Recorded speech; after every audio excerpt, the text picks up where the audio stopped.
మన ఊళ్ళో కులం ఉన్నదా అంటే మనం ఇప్పుడు ప్రజెంట్ 2025లో ఉన్నాం. స్వతంత్రం వచ్చేసి దరిదాపులో 78 సంవత్సరాలు అవుతుంది. ఇంకా కులం ఉన్నదా అనేటటువంటి ఒక డౌట్ అయితే రావచ్చు. దాని తర్వాత మన ఊళ్ళోనే నిజంగా కలిసిమెలిసి ఉండేటటువంటి మనం కులం చూడకుండా అక్క బావ అన్న తమ్ముడు అని చెప్పేసి పిలుచుకునే మనం ఇంకా కులం నియమాలు పాటిస్తున్నామా? కులంతో నిజంగానే కొంతమందిని అణచివేస్తున్నామా? కులం అనేది నిజంగా కొంతమందిని ఎదగకుండా చేస్తుందా? ఇవన్నీ తెలవాలంటే ఖచ్చితంగా ఈ వీడియో చూడాల్సిందే. అయితే నేను మచ్చుకు మన ఊళ్ళో జరిగినటువంటి ఒక 2-3 సంఘటనలు చెప్తాను, అంతే, ఎక్కువ చెప్పదు. సో దీన్ని బట్టి ఇంకా భవిష్యత్తులో ఏమైనా వీడియో చేయాలని కూడా చేస్తాను. ఫస్ట్ ఒక స్కూల్లో జరిగినటువంటి సంఘటన, మన ఊళ్ళో స్కూల్లో జరిగినటువంటి సంఘటన చెప్తా. ఏమైందంటే ఒకసారి వంట ఉండేటటువంటి అవకాశం కాలనీలో, ఎస్సీ కాలనీలో ఉండేటటువంటి దళితులలో ఆడవాళ్ళలో ఎవరో ఒకరు ఉండాలనేటటువంటి ఒక పేరైతే వచ్చింది. దాంతో కొంతమంది అంటే కులపిచ్చి ఉన్నటువంటి కొంతమంది ఇమీడియట్ అప్రమత్తమై దళితులు అంతే మేము తినం. సో అదే కాకుండా అప్పుడు ఆ స్కూల్లో చదివేటటువంటి పిల్లలకు ఏమని చెప్పారంటే వాళ్ళు కూడా బయటకు వచ్చేసి గిన్నెలతో సహా అసలు ఎస్సీలు వండితే మేము తినమని చెప్పేటటువంటి ఒక మాట అయితే అనడమే జరిగింది. అసలు ఆ చిన్నపిల్లల మనసులో కులం అనేటటువంటి భావన ఎందుకు, ఆ విషయాన్ని మనం ఎందుకు నింపాల్సి వచ్చింది? ఇంకా కొన్ని స్కూళ్ళల్లో కొన్ని ప్రాంతాలలో దళితులు వంటలు వండట్లేదా? సో అంతా రాద్ధాంతం చేయాల్సినటువంటి అవసరం ఏమున్నది? ఇదంతా అంటే ఇప్పుడు దళితులలో ఎవరో ఒకరు వంట వండితే వాళ్ళు కొంచెం వాళ్ళకి డబ్బులు వచ్చేసి ఆర్థికంగా కొంచెం అంతో ఇంతో ఎదిగేటోళ్ళు. సో అట్లా ఎదిగేటటువంటి అవకాశాన్ని కూడా ఇవ్వకుండా కొంతమంది కులపిచ్చున్నోళ్ళు చేసినటువంటి కార్యక్రమం ఇది. అదేవిధంగా నేను ఒక రెండో సంఘటన చెప్తాను. మనకు అయోధ్యలో రాముని యొక్క మందిరాన్ని నిర్మించడమే జరిగింది. అదే సందర్భంలో ప్రతి ఇంటింటికి జై శ్రీరామ్ అనేటటువంటి ఒక నినాదాన్ని ఇంటింటికి రాయాలని చెప్పేసి నిశ్చయించుకున్నాడు. ఒక మంచి ఆలోచనని. కానీ ఊరంతా రాసి ఎస్సీ కాలనీకి రాగానే రాయడం ఆపేసింది. మరి ఎస్సీ కాలనీలో ఉన్నటువంటి ఇల్లులకు జై శ్రీరామ్ అని ఎందుకు రాయలేదు? ఎందుకు రాయలేదంటే ఇది ఒక కుట్రపూరితం అన్నమాట. ఎందుకు రాయలేదని చెప్పేసి ఒక రకంగా ప్రశ్నిస్తే దానికి వచ్చినటువంటి సమాధానం ఏంటంటే ఇంక అయిపోయింది. ఇంకు మనువులనే అయిపోయిందా, లేకుంటే బొనిగిరి పోతే ఇంకు దొరకదా, లేకుంటే దేశం మొత్తం మీద ఇంకా అయిపోయిందా? ఇది కావాలన్నటువంటి చేసినటువంటి ఒక కుట్ర. అంటే కులం అనేది ఇంకా సమాజంలో ఉన్నది. సో మీరు మేము సమానం కాదు, మీరు వేరు మేము వేరు అని తెలియజెప్పనీకి చేసినటువంటి ఒక ప్రక్రియగానే మనం దీన్ని గుర్తుపెట్టుకోవాలి. తర్వాత ఇంకో సంఘటన చెప్తాం.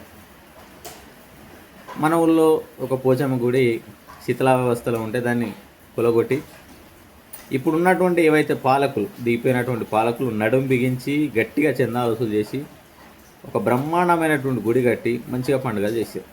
దాన్ని మనం ఎవరూ వ్యతిరేకించలేదు. కానీ ఊళ్ళో 2 పోచమ్మ గుళ్ళు ఉన్నాయి. ఒకటి ఎస్సీ వాళ్ళకు ఒకటి ఉన్నది, అదేవిధంగా మామూలుగా ఊళ్ళో ఒక పోచమ్మ గుడి ఉన్నది. మరి ఎస్సీ కాలనీలో ఉండేటటువంటి పోచమ్మ గుడి నీళ్ళలో మునిగిపోతూ వానలో దడుస్తూ ఉంటే ఇక్కడ ఉన్నటువంటి పోచమ్మ దేవతకేమో మనము పూలతోటి లేకుంటే పండ్లతోటి మంచి ఆటలతోటి మంచిగా పండుగ చేస్తుంటే సో నిజంగానే మనకు పుణ్యం వస్తుందా? అసలు ఈ దేవత అంటే ఇక్కడ ఉన్నటువంటి పోచమ్మ దేవతకే శక్తి ఉందా, అక్కడ ఉన్నటువంటి పోచమ్మ దేవతకి శక్తి లేదా? అసలు ఇద్దరు దేవుళ్ళు ఒకటే కాదా? సో ఇది కూడా అర్థం చేసుకోవాల్సినటువంటి అవసరం అయితే ఉన్నది. దేవుడు ఎక్కడున్నా దేవుడే, కానీ అందరి దేవులను సమానంగా చూడాల్సినటువంటి అవసరం అయితే ఉన్నది. సో ఇది కూడా ఒక రకమైనటువంటి వివక్షతనే. దాని తర్వాత ఇంకో సంఘటన చెప్తా. సో ఊళ్ళో ఏం చేస్తారంటే ఇంటికి చెత్త తీసుకొని వస్తారు ట్రాక్టర్లో.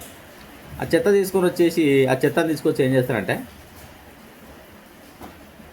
మనకు ఎస్సీ కాలనీ దాటగానే ఒక దగ్గర డంపింగ్ యార్డ్ కూడా కట్టకుండా అక్కడనైతే పారవేయడం అనేది జరుగుతుంది.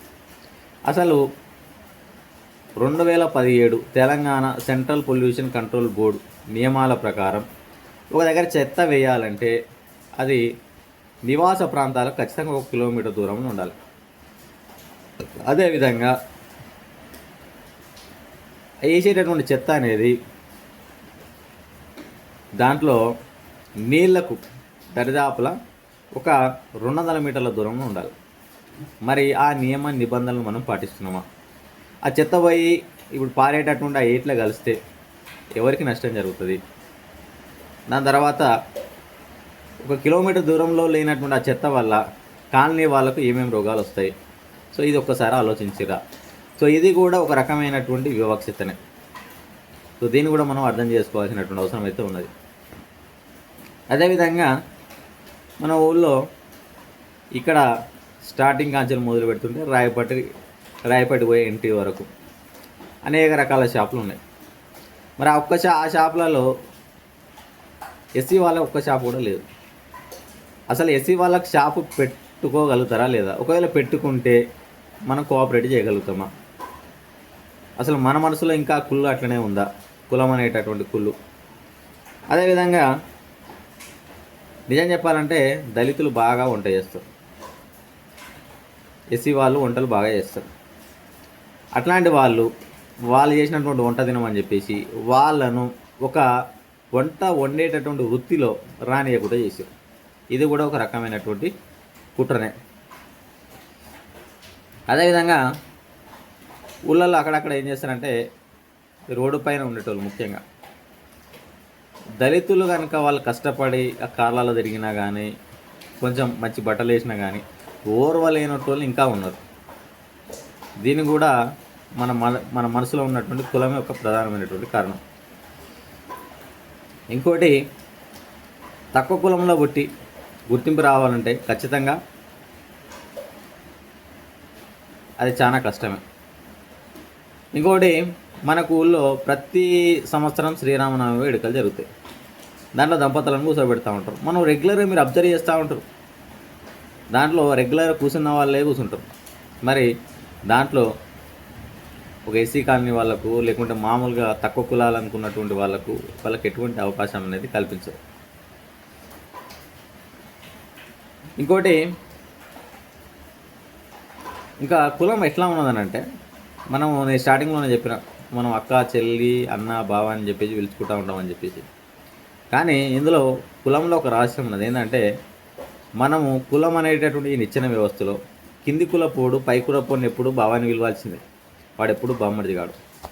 సో ఇది కూడా కులంలో ఉన్నటువంటి ఒక వివక్షత. సో దీన్ని కూడా మనం అందరం ఎదిరించాల్సినటువంటి అవసరం అయితే ఉన్నది. నెక్స్ట్, రాజకీయ నాయకులు ఏం చేస్తారంటే ఎలక్షన్లు వచ్చినప్పుడు అందరం మనమే అని చెప్పేసి మంచిగా కలిసి ఉన్నట్టు నటిస్తారు. దాని తర్వాత ఏం చేస్తారంటే ఇళ్ళకు వచ్చి లోపలికి రానియకుండా ఆడ కూర్చో, బయట కూర్చో, వాడికి మేము కుర్చీలు తీసుకొచ్చి చేస్తామని చెప్పేసి అట్లా చేస్తారు. ఇది కూడా ఒక రకమైనటువంటి వివక్షతనే. దాని తర్వాత ఎవడైనా తప్పు చేసినప్పుడు ఏం చేస్తానంటే ఎక్కువ కులపోళ్ళు తప్పు చేసినప్పుడు వాళ్ళ పేరు పెట్టేది చెప్తారు. కానీ ఎప్పుడైనా కానీ కొంచెం కులం తక్కువ వాళ్ళు కొంచెం తప్పు చేసినప్పుడు మాత్రం తప్పుతో పాటు వారి కులాన్ని కూడా తిట్టడం అనేది జరుగుతుంది ఫ్రెండ్స్. సో ఇది కూడా ఒక రకమైనటువంటి వివక్షతనే. దాని తర్వాత ఇంకా బాగా కలిసిపోయినట్టే అనిపిస్తూ ఉంటుంది. పెళ్ళిళ్ళకి వచ్చినప్పుడు ఏం చేస్తున్నానంటే ఫంక్షన్ హాలల్లో వంట వండింది కూడా దళితులు గారు. ఎక్కడి నుంచో బయటకు వెళ్ళి క్యాటరింగ్ చేయించుకుంటాం. నీ పెళ్ళిళ్ళకి దావత్ అయితే వాడే క్యాటరింగ్ చేస్తాడు, దళితుల పెళ్ళిళ్ళకి క్యాటరింగ్ చేసేది వాడే. అయినప్పటికీ ఏం చేస్తారంటే తినకుండా పోయి బయట హోటళ్ళలో తింటుంటాం. సో ఇది కూడా మన దగ్గర ఉన్నటువంటి కులంలో ఉన్నటువంటి ఒక పెద్ద వివక్షత. సో దీన్ని కూడా మనం నిర్మూలించాల్సినటువంటి అవసరం అయితే ఉన్నది. ఇంకోటి, సరే ఏదో ఒకటి పోరాలన్నప్పుడు కొన్ని తప్పులు చేస్తారు. కానీ ఎట్లుంటుంది అనంటే పెద్ద కులపులు పొరగాలు చేసినటువంటి తప్పులకు పనిష్మెంట్లు ఉండే వాళ్ళను పోనీ మనోడే కానీ చెప్పేసి వదిలేస్తారు. కానీ అదే తక్కువ కులపు ఉన్నటువంటి పిల్లగాలు కనుక తప్పులు చేస్తే వానికి శిక్ష పడాల్సిందే. వాడు ఎట్లా తప్పు చేస్తాడు, వాళ్ళను కట్టడి చేయాల్సిందే, వాళ్ళని కంట్రోల్ చేయాల్సిందే అనేటటువంటి ఇట్లాంటి పదాలు ప్రతి నోటి నుండి వస్తాయి. సో ఇది కూడా ఒక రకమైనటువంటి కుల వివక్షతనే. అయితే మన ఊళ్ళో ఉన్నోళ్ళు అందరూ ఇట్లా తప్పు చేస్తున్నారని చెప్పేసి నేను చెప్పలేను. 80% 90% అంతా మంచిగానే ఉన్నారు. ఒక 10% ఒక 20% కొంతమందిని ఎదగనీయ కూడా చేస్తున్నారు. కొన్ని కులాల వాళ్ళు మాత్రమే సర్పంచులు అవుతున్నారు, కొన్ని కులాల వాళ్ళు మాత్రమే వార్డు మెంబర్లు అవుతున్నారు. దాని తర్వాత తెలిసి తెలవక చదువు మీద జ్ఞానం లేక కొంతమంది ఇంకా గవర్నమెంట్ స్కూళ్ళలోనే చదువుకుంటూ ఎదగలేకపోతున్నారు. సో సమాజంలో మనం ప్రతి ఒక్కరికి ఎదిగేటటువంటి అవకాశాన్ని కల్పించాలి. ఇంకోటి, ఎస్సీ కాలనీ అనేది ఊళ్ళో ఒక అంతర్భాగం. దరిదాపులో ఎస్సీ కాలనీలో 200 పైచిలకు ఓట్లు ఉన్నాయి. అంటే ఊళ్ళో జరిగేటటువంటి ఏది లభించినా దాంట్లో ఒక 1/4 అంటే ఒక పావు వంతు ఎస్సీ కాలనీ వాళ్ళకు లభించాల్సినటువంటి అవసరం అయితే ఉన్నది. దాని తర్వాత కొంతమంది ఏమంటారంటే, మీరు ఏమైనా కానీ మీ కాలనీ నుంచి ఒక సర్పంచ్ కానీయం, ఒక ఉప సర్పంచ్ కానీయం అని చెప్పేసి కొంతమంది నాయకులు శపథం చేస్తున్నారు. బట్ అది ఎంత దుర్మార్గమైనటువంటి ఆలోచన. ఎందుకంటే దరిదాపుల పావంతు జనాభా ఉన్న వాళ్ళు ఎదగకుండా చూస్తామని చెప్పేటటువంటి ఆలోచన అనేది చాలా దుర్మార్గమైనది. అందుకనే ఫైనల్గా నేను చెప్పేది ఏంటంటే, కులాన్ని వీడండి. ఇంకా మనం 75 సంవత్సరాలు అయినాం కాబట్టి కులాన్ని వీడండి. అన్నదమ్ముల లెక్క, అక్కచెల్లెల లెక్క కలిసి ఉందాం. తర్వాత అందరికీ ఎదిగేటటువంటి అవకాశాన్ని ఇద్దాం. తర్వాత సమాజం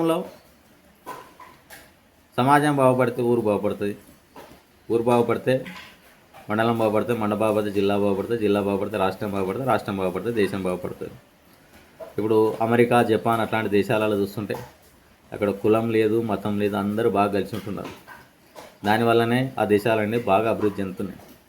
ఇంకా మనం ఈ కులం అనేటటువంటి రొంపిలో కొట్టుకుంటూ వాడిని పక్కన పెట్టుడు, వీడిని పక్కన పెట్టుడు, వాడిని ద్వేషించుడు, వీడిని ద్వేషించుడు, సో ఇట్లాంటి రొంపిలో ఉంటూ కింది కులాలైనటువంటి ఎస్సీ ఎస్టీలు కానీ, దాని తర్వాత సాకులోళ్ళు కానీ, మంగళోళ్ళు కానీ, తర్వాత కుమ్మరోళ్ళు కానీ, ఇట్లాంటి వాళ్ళని ఎదగకుండా బీసీలలో ఏబిసిడీలు అనుకుంటే ఏ వాళ్ళను, బీసీఏ వాళ్ళను, బీసీ వాళ్ళని ఎదగకుండా కొన్ని కుట్రలు చేస్తూ ఇట్లా చేయడం అనేది దుర్మార్గమైనటువంటి విషయం. అందరికీ ఎదిగేటటువంటి అవకాశాన్ని అయితే కల్పిద్దాం. అందరం కలిసిమెలిసి ఉందాం. సో ఇక నుంచి అయినా కొంతనైనా మారుతారని చెప్పేసి ఈ వీడియో చేయడం అయితే జరుగుతుంది. సో మారండి, అందరినీ సమానంగా చూడండి, మనిషిని మనిషిగా చూడండి. సో అందరికీ జై భీమ్, జై భారత్, జై హింద్.